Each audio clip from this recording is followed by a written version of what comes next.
Persepsi yang baik akan menimbulkan sikap yang baik. Sikap yang baik akan menghasilkan tindakan yang baik. Tindakan yang baik pasti akan menimbulkan kebaikan. Itu sebabnya para bijak di masa lalu menyatakan, perenungan harus menghasilkan doa. Doa harus menghasilkan iman. Iman harus menghasilkan cinta. Cinta harus menghasilkan pelayanan. Pelayanan akan berujung kedamaian.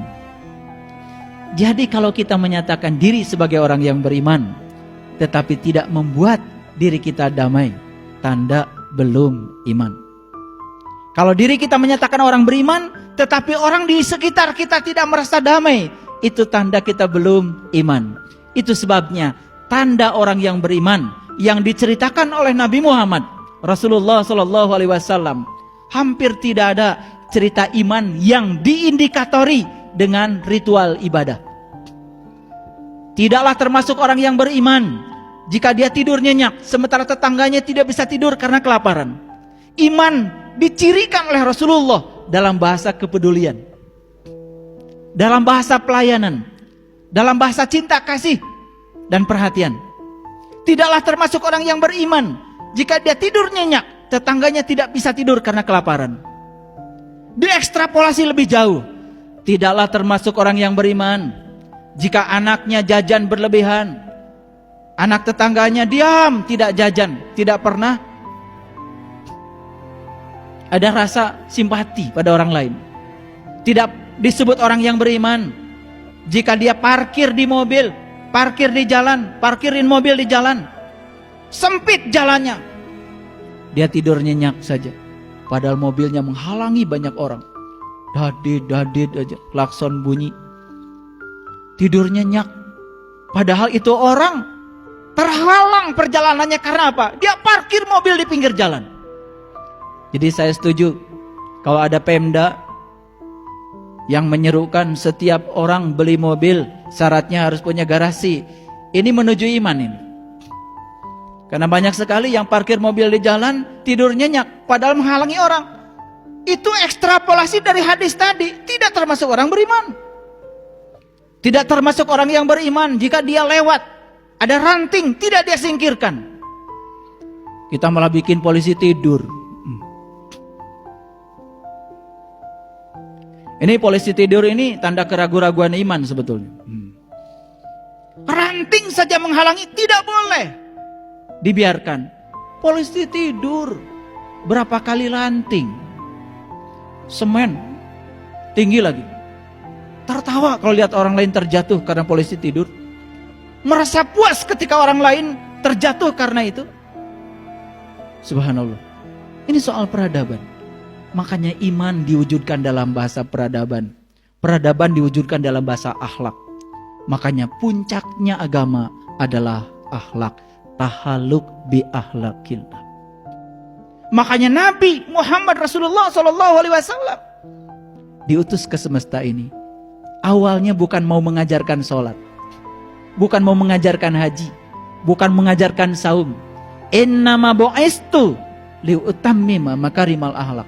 Aku diutus ke semesta ini satu tujuan, untuk menyempurnakan akhlak. Lalu ada sholat, itu sarana untuk membangun akhlak. Kalau bagus sholatnya. Ada umroh, ada haji, ada zakat, ada saum. Ada berbagai macam ritual ibadah yang diajarkan. Itu bukan tujuan, itu sarana untuk mencapai tujuan. Jadi tujuannya adalah peradaban. Tujuannya adalah akhlak.